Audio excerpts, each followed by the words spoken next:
Welcome everyone to this week's member roundtable.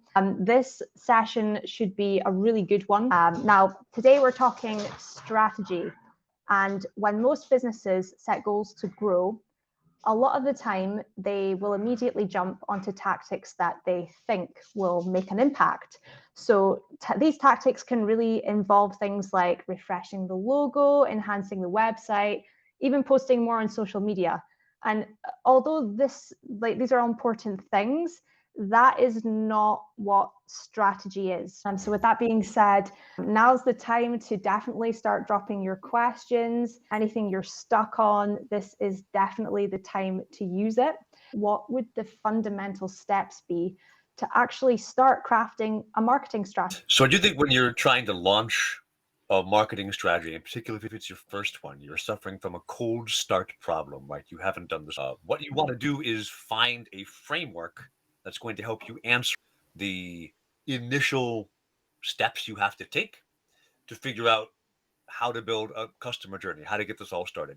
Your strategy really is understand this journey first, because I deal with startups every day. I talk about 10 founders a week, and their initial first problem almost inevitably is, I built a thing, I sold it to two people who know me. Now what the hell?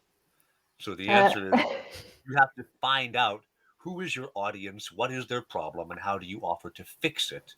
And then once you know that information, how do you make a journey that takes them from I have a problem to I bought your solution? And my agency deals with that cold start problem pretty much exclusively. So I tend to have a very kind of color by numbers strategy of just do that, right? This is your first marketing campaign. But a strategy is something that you're going to try for 6 months to a year. You're dedicated to it. So let's say a content strategy, that means you are going to creating content for a year nonstop and see where that takes you. And just I want to add one other little thing is I think what's important about marketing strategies is to analyze your current resources and see what you can do with your current resources. People have an idea of what a strategy should be, and it includes a podcast and content and ads and all of these things, when in reality, you can only afford creating organic content. So, really, just understanding where you are at right now and then committing to it for a very long time.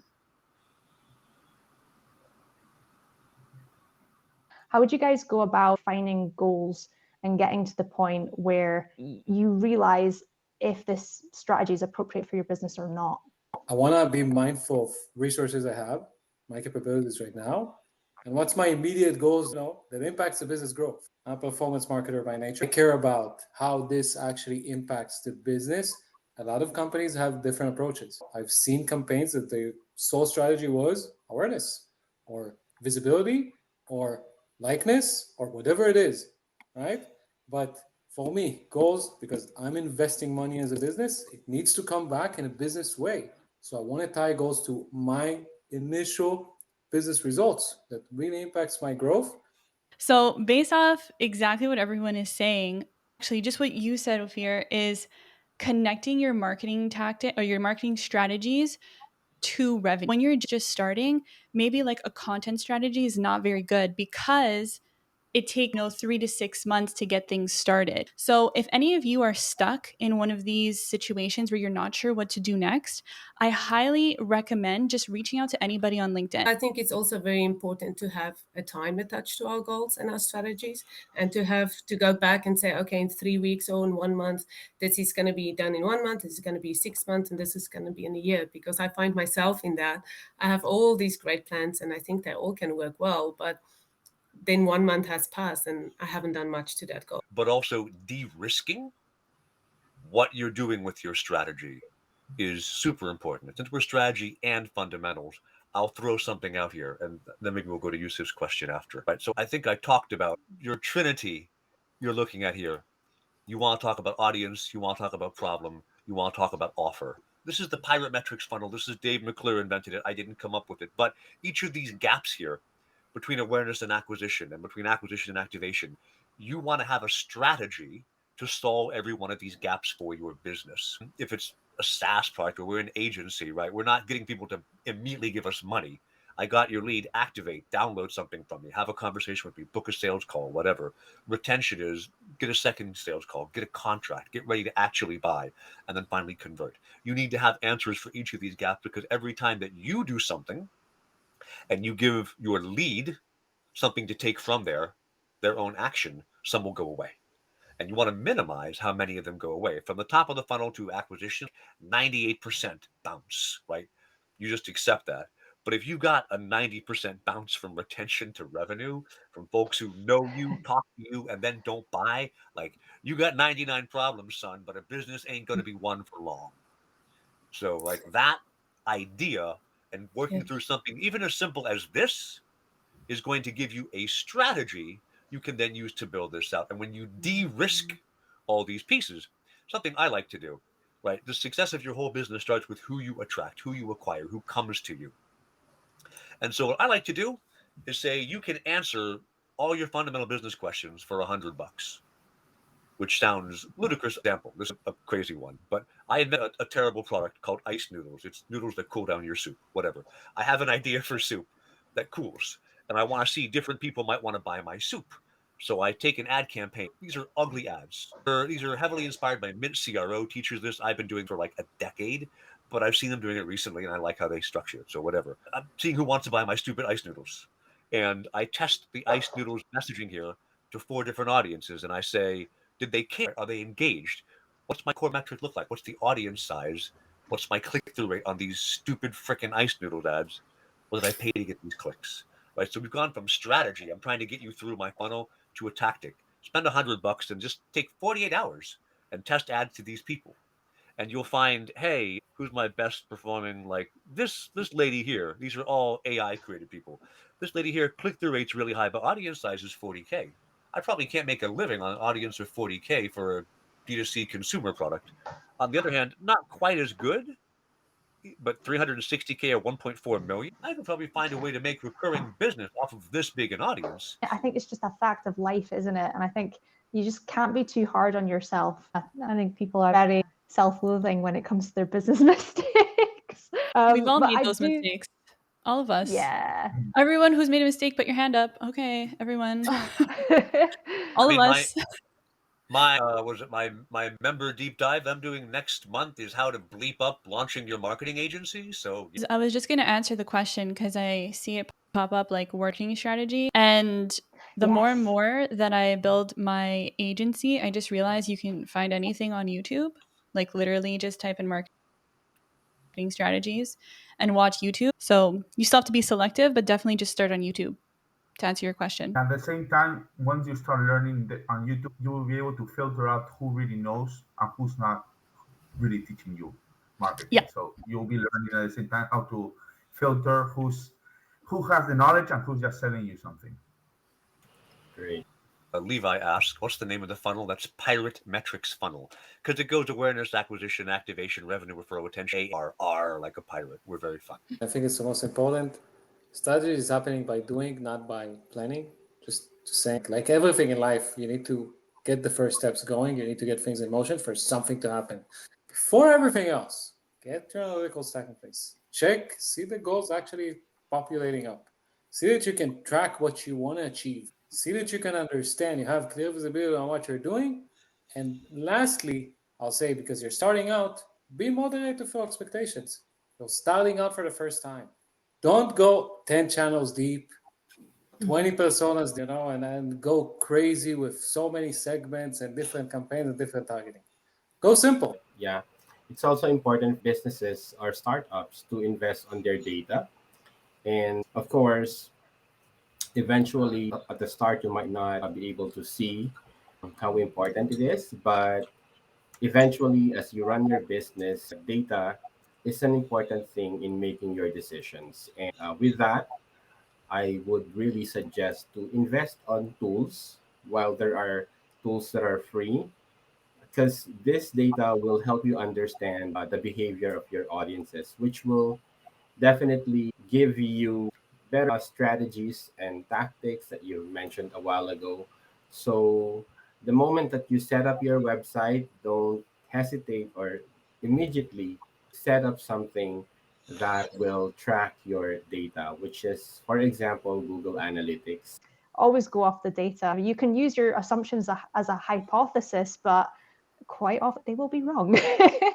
We do have another question from Tom, and I love this one, by the way.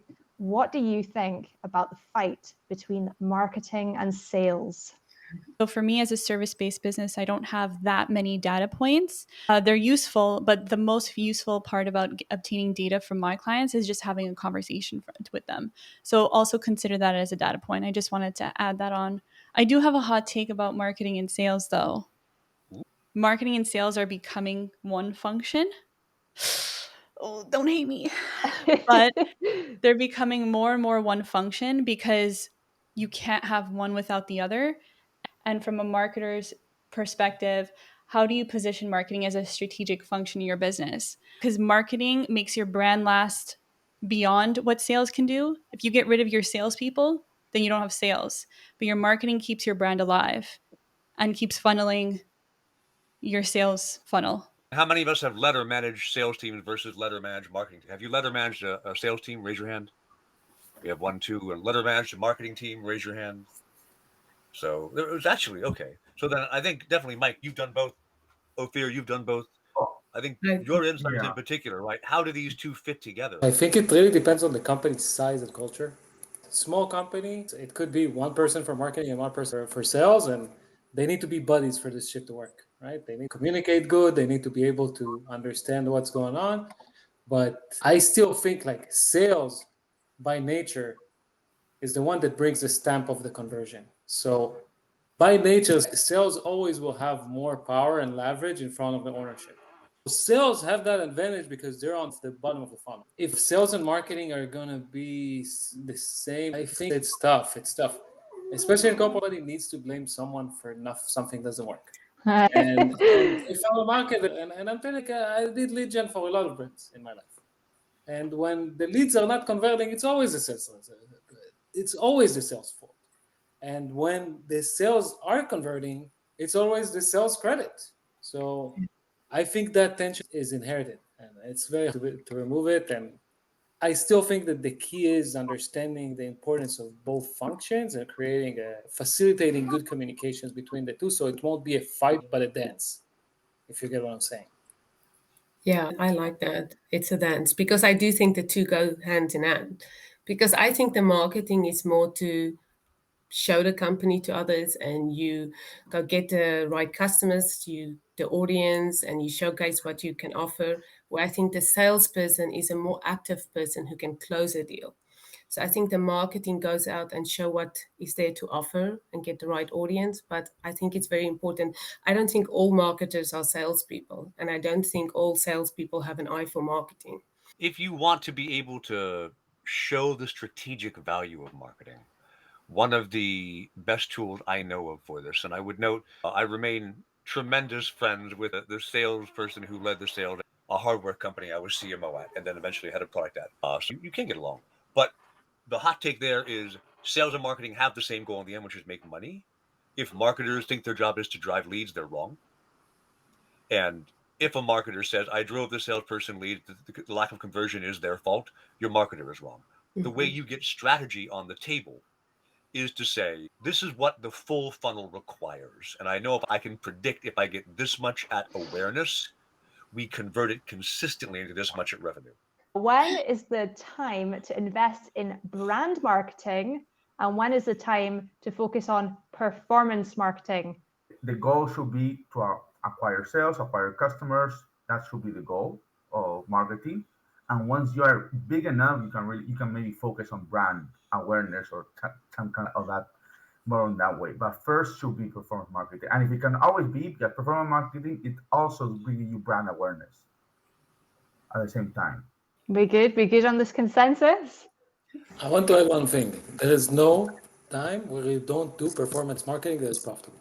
There's no such situation. I do brand marketing, I do whatever. Yeah, but there's no clash.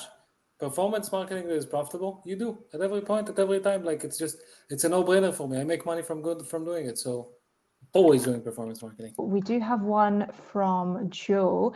As an agency owner, at what point do you start running ads for client acquisition? Well, I'm kind of in that position right now. And I think that you start running ads once you have profit and things are running and you're like, oh, okay, you're going to have enough clients to identify which ones are the most profitable, which ones you want to work with. And that's when you can start doing ads. You don't want to do ads if you have 5 clients and they're 5 different industries. You can't do ads like that. So really doing ads, target audience, and you understand your ICP, their pain points, and you can market ads towards that specific audience. Is all about running performance marketing, buying ads, but not for client acquisition, for client comprehension. And so when you've learned that, then maybe you want to shift to acquisition if you've proven this works. But I completely agree. On the pure acquisition play, I would not invest on ads until I know who my niche is. We do have a question from Bruno. As an agency owner, when to niche down your potential customers and when not to do it? So, Bruno, the moment you have a client that you say, this is the client I like, this is the kind of business I want to do, this is the kind of experience I want, this is it. Niche down. As long as they're profitable. I look for identifiers. So because I help people with content, social media content specifically, are my target audience who are already posting on social media. So that is part of my ICP, my ideal customer profile, because knowing that they already post on social media tells me that they already value social media. I don't have to go to someone and try to convince them to post on social media. That's not what I want to do. And so finding identifiers to help you identify the people you want to work with, that can be two identifiers, 4 identifiers. That is depends on your business, but those identifiers are extremely helpful in your ICP. We do have another question from Jacob. I want to hear from the panel, what is the #1 strategy /tool/tip you recommend for landing leads or tracking users' behavior on your website? I think it varies wildly. Are you e-commerce? Are you an agency? Are you SaaS? It's quite broad, but I guess as we're all agency owners here for the most part, right? I assume it's B2B just because of the leads mentioned. So obviously, analytics is like the basic. Obviously, Apollo.io is a very good product. I like Pipedrive a lot for managing prospects. And in terms of tracking users' behavior, it's like it goes deep, man. It goes deep. You can go with Hotjar, you can go with Clarity, you can go with. It depends on how far you're going and what's the traffic volume. The reason is, I think a lot of analytic people, they go too deep on analytics when the traffic is insignificant. A lot of how you source deals isn't actually on your website. And you want to make sure you're counting that too, right? LinkedIn is, I think, my #1 source for revenue right now. My website's #2. But if I were not tracking every conversation I have in LinkedIn and putting those into my CRM manually right now, because I am still figuring out how much of this I wish to automate. So if I weren't tracking all that manually and putting it in my CRM and comparing that to what my website leads are doing, I'd be missing like 2/3 of my revenue picture, which is obviously awful. We also need to make sure that our company is also doing tests in our marketing campaigns, because this way we'll understand if there are changes in our audiences or user behavior. So part of that is to perform A/B testings or marketing tests on your campaigns. I do think like adaptability is a really good muscle to have as a marketer or a business owner. It's so important to feel that ability you can buy in with someone, because a marketing service is more than a lawyer or an accountant. It is tough, but it's more integrated with what you do daily. It really has to be synced with what you do as a business. I love that. Give an audit. That's a really good way to really show that you know what you're talking about, that you can help them perform, and you can give them some kind of, not guarantee, but a plan on how to get where they want to go or the results they want. And at the same time, it makes them have, like, they will, on their way, they will think, okay, they give me this for free. But with that being said, do we have any closing thoughts on the session? Any last tips? I would just say I totally agree with you, with Clavia, because you converted me, and I did. you cannot compare it to anything else. It is amazing, and everything you can do with it, and how you can convert them and take them through all this different segmentations. I would highly recommend it with you. Your business succeeds or fails based on your ability to generate more revenue than it costs to run your business. If you aren't at least twice a month checking to make sure that remains true, you're going to have a bad time with it. Mhm. Yeah, I think that's solid. We do have another session coming up next week. So we'll be back at exactly the same time, Tuesday at 2 p.m. EST. This time we're going to be covering how you can actually transform your agency services to go from labor-centered to growth-centered. So anyone who wants to actually start an agency, if you're in the weeds of being in an agency, definitely pop along to that one there. So thank you all so much for coming. Appreciate all the speakers. You guys were amazing. And yeah, I'll see you next week.